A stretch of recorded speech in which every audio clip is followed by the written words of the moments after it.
नमस्कार, आपका स्वागत है फटाफट खबरों में। आज हम लेकर आए हैं हिमाचल प्रदेश के हर छोटे बड़े शहर की सबसे तेज और ताजा खबरें।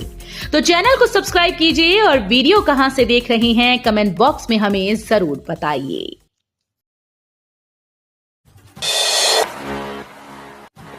पीरियड बेस पर रखे जाएंगे गेस्ट टीचर्स, आपदा राहत और होम स्टे पॉलिसी को मंजूरी, कैबिनेट के बड़े फैसले।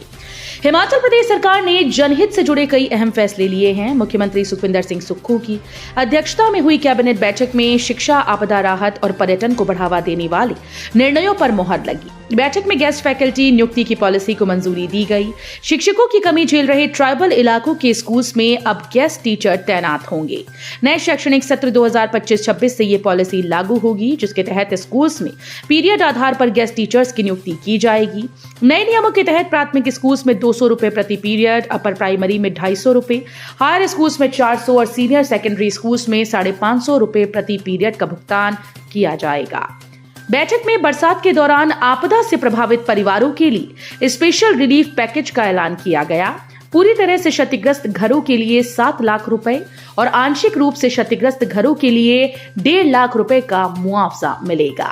शिक्षा, खनन और सैनिक कल्याण विभाग में खाली 126 पदों को भरने की मंजूरी दी गई।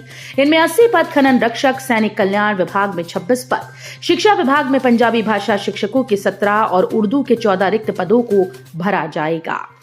बैठक में पर्यटन को प्रोत्साहित करने के लिए नई होम स्टे पॉलिसी को मंजूरी दी गई। अब होम स्टे का पंजीकरण अनिवार्य होगा, लेकिन धारा 118 के तहत आवासीय मकान के लिए ली गई जमीन पर होम स्टे नहीं चलाया जा सकेगा। बैठक में भोटा अस्पताल की जमीन को महाराज जगत मेडिकल रिलीफ सोसाइटी को ट्रांसफर करने के लिए लैंड सीलिंग एक्ट में संशोधन पर चर्चा हुई। उसमें कुछ त्रुटियां पाई गई। मुख्यमंत्री ने त्रुटियों को दूर करने के निर्देश दिए। बैठक में शिक्षा विभाग में 11 साल की सेवा पूरी करने वाली दैनिक वेतन भोगी जलवाहकों को नियमित करने का फैसला लिया गया। इस निर्णय से 928 अंशकालिक जलवाहक लाभान्वित होंगे। ये जानकारी उद्योग मंत्री हर्षवर्धन चौहान ने प्रेस वार्ता के दौरान दी। शीतलहर की चपेट में हिमाचल, मैदानी इलाकों में 0 डिग्री पहुंचा तापमान। हिमाचल शीतलहर की चपेट में आ गया है। प्रदेश के मैदानी क्षेत्रों में न्यूनतम तापमान 0 डिग्री तक पहुंच गया, जबकि पहाड़ी व जनजातीय इलाकों में तापमान माइनस में बना हुआ है। मौसम विभाग के पूर्वानुमान के मुताबिक अगले सप्ताह तक प्रदेश में बारिश या बर्फबारी की कोई संभावना नहीं है, लेकिन सर्दी का प्रकोप जारी रहेगा। हिमाचल के भाजपा सांसदों ने वित्त मंत्री से मांगे 900 करोड़, नई दिल्ली में की मुलाकात। पूर्व केंद्रीय मंत्री सांसद अनुराग सिंह ठाकुर के नेतृत्व में हिमाचल प्रदेश से भाजपा सांसदों का प्रतिनिधिमंडल ने केंद्रीय वित्त मंत्री निर्मला सीतारमण से भेंट की। इस दौरान सांसद राजीव भारद्वाज, कंगना रनौत, इंदु गोस्वामी और सिकंदर कुमार मौजूद रहे। हिमाचल प्रदेश आपदा जोखिम न्यूनीकरण व तैयारी ऋण समझौते की जल्द मंजूरी की मांग सांसदों ने वित्त मंत्री के समक्ष रखी, ताकि हिमाचल प्रदेश को 900 करोड़ का ऋण जल्द मिले। एम्स बिलासपुर के लिए आईआईटी ऊना तैयार करेगा स्वदेशी चिकित्सा उपकरण, एमओयू साइन। एम्स बिलासपुर के लिए अब आईआईटी ऊना द्वारा मरीजों के उपचार में प्रयोग होने वाले स्वदेशी उपकरणों को तैयार किया जाएगा। इसके लिए एम्स व आईआईटी ऊना के बीच समझौता ज्ञापन हो गया। इस समझौता ज्ञापन पर वीरवार को एम्स बिलासपुर के कार्यकारी निदेशक प्रोफेसर वीर सिंह नेगी व आईआईटी ऊना के निदेशक प्रोफेसर मनीष गौड़ ने हस्ताक्षर किए। खाद्य पदार्थों के सैंपल फेल, 5 लाख रुपए से अधिक का जुर्माना लगाया। खाद्य सुरक्षा विभाग की ओर से कुल्लू जिले के विभिन्न क्षेत्रों में लिए गए सैंपल मानकों पर खरे नहीं उतर पाए, जिसके चलते जिला दंडाधिकारी कुल्लू की अदालत ने इन मामलों में जुर्माना लगाया। गौरतलब है कि गत दिनों खाद्य सुरक्षा विभाग जिला कुल्लू के द्वारा कुल्लू बाजार, भुंतर, सैंज, ब्यासा मोड़, कटराई, बंजार आनी व बजौरा आदि जगहों से विभिन्न खाद्य पदार्थों के नमूने जांच के लिए गए थे, जिनके सैंपल फेल हुए। बर्फबारी के बाद पर्यटकों का इजाफा, रिवर राफ्टिंग व पैराग्लाइडिंग का उठा रहे आनंद। कुल्लू जिले के ऊंचे पर्यटन स्थलों में बर्फबारी होने के बाद पर्यटक कुल्लू मनाली का रुख कर रहे हैं। पर्यटक कुल्लू मनाली में विभिन्न एडवेंचर गतिविधियों का आनंद उठा रहे हैं। ब्यास नदी की ठंडी जलधारा में रिवर राफ्टिंग और पैराग्लाइडिंग का भी लुत्फ उठा रहे हैं। 14 दिसंबर को राष्ट्रीय लोक अदालत, अब तक आए 62,000 मामले। हिमाचल प्रदेश उच्च न्यायालय के कार्यवाहक मुख्य न्यायाधीश व हिमाचल प्रदेश राज्य विधिक सेवा प्राधिकरण के कार्यकारी अध्यक्ष न्यायमूर्ति तरलोक सिंह चौहान के मार्गदर्शन में 14 दिसंबर को हिमाचल प्रदेश राज्य के सभी न्यायालयों में राष्ट्रीय लोक अदालत का आयोजन किया जा रहा है। एयरपोर्ट के साथ पेरीफेरी रोड के लिए भूमि खरीदेगा पर्यटन विभाग। सुरक्षा व पर्यटन की दृष्टि से महत्वपूर्ण कांगड़ा एयरपोर्ट के विस्तारीकरण के लिए ली गई भूमि के अलावा अब 12 मीटर अतिरिक्त जमीन खरीदी जाएगी। हवाई पट्टी के बाहर बनने वाली पेरीफेरी रोड के लिए पर्यटन विभाग भूमालिकों से इस भूमि की सीधे खरीद करेगा। इसके लिए लैंड कलेक्टर व एसडीएम कांगड़ा ने पब्लिक नोटिस जारी कर दिया है, जिससे छूटे हुए खसरा नंबरों की सीधी खरीद की जा सके। दिल्ली में पीएम मोदी से मिले सांसद हर्ष महाजन, हिमाचल के विकास कार्यों पर की चर्चा। राज्यसभा सांसद हर्ष महाजन ने वीरवार को दिल्ली में प्रधानमंत्री नरेंद्र मोदी से मुलाकात की।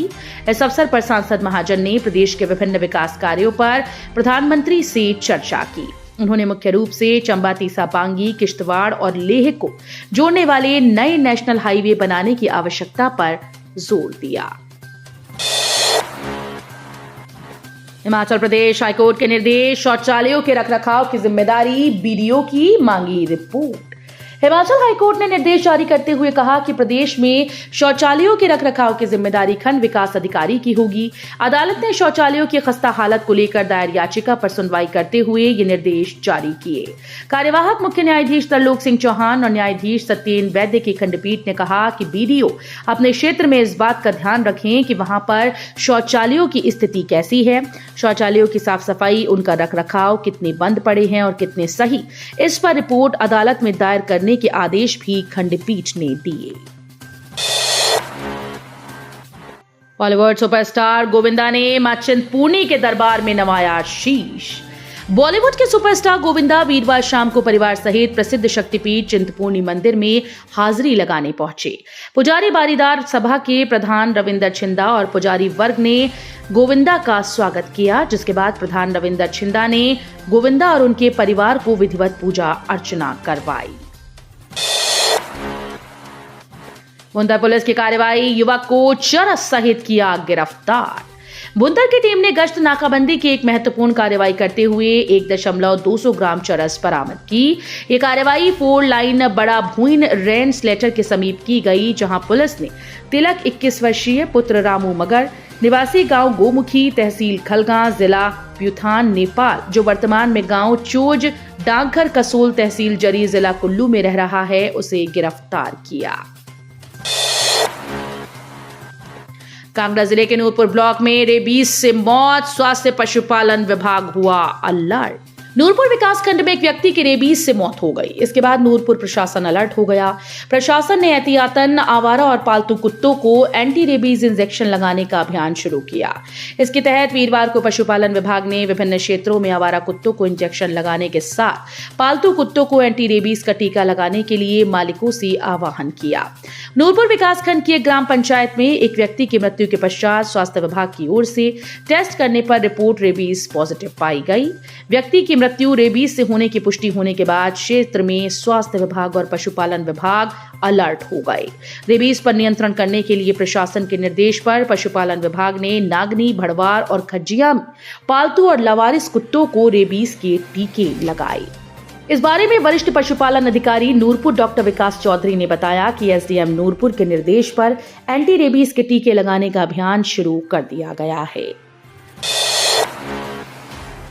तो ये थी आज की फटाफट खबरें। हम मिलेंगे अगले बुलेटिन में, तब तक के लिए धन्यवाद। जय हिंद।